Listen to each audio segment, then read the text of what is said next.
talking about the $700 billion TARP bailout, which I voted against as it happens. Not a whole lot has been talked about with regard to the $2.2 trillion that the Fed has lent out.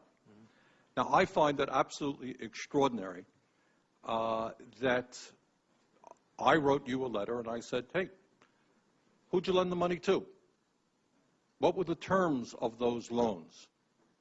How can my constituents in Vermont get some of that money? Who makes the decisions? Do you guys sit around in a room? Do you make it? Are there conflicts of interest? So my question to you is, will you tell the American people to whom you lent $2.2 trillion of their dollars, will you tell us who got that money and what the terms are of those agreements? We explain each of our programs. In terms of the terms, we explain the terms exactly. We explain what the collateral requirements are. We explain what the... To whom did you explain that? It's on our website. Yeah, okay. So all that information is available in our commercial paper program. And who got the money? Hundreds and hundreds of banks. Any bank or that has access to the U.S. Federal Reserve's discount... Will you tell us who they are? No, because the reason that is counterproductive and will destroy the value of the program is that banks will not come to the... Isn't that too bad? Sorry? In other words, isn't that too bad? They took the money, but they don't want to be public about the fact that they received it. We heard a whole lot about AIG. They're in the front pages. These are very... Now, I got banks and I have businesses in the state of Vermont who are in a lot of trouble. Not banks. Our banks, by the way, are doing pretty well. Now, how do these guys who are honest business people get it? Do you have to be a large, greedy, reckless financial institution to apply for these monies? There is no subsidy. There is no capital involved. There is no gift involved. It is a collateralized, short-term liquid loan that is both over-collateralized and is recourse to the company itself. We have never lost a penny doing it. And how can other institutions get those loans as well? According to the law, we are supposed to be lending to depository institutions. Let me just say this, Mr. Chairman. I have a hard time understanding how you have put $2.2 trillion at risk without making those names available, those institutions public. And we're going to introduce legislation today, by the way, to demand that you do that. It is unacceptable to me that that goes on. Mr. Chairman, one of the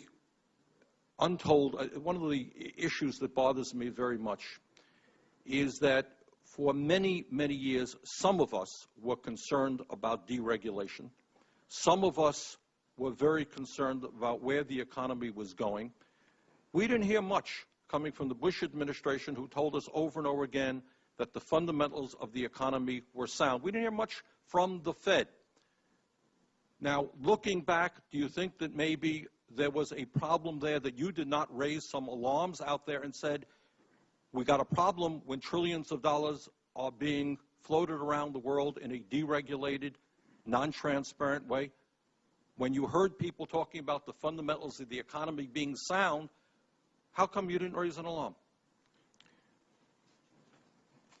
Well, there was a massive credit crisis, and it's been true that our regulatory system and our financial supervisory system did not succeed in preventing those impacts. And I think it's very important that we... Not succeed in preventing them. Let's take it another way. Do you think that the repeal of Glass-Steagall was a tragic mistake?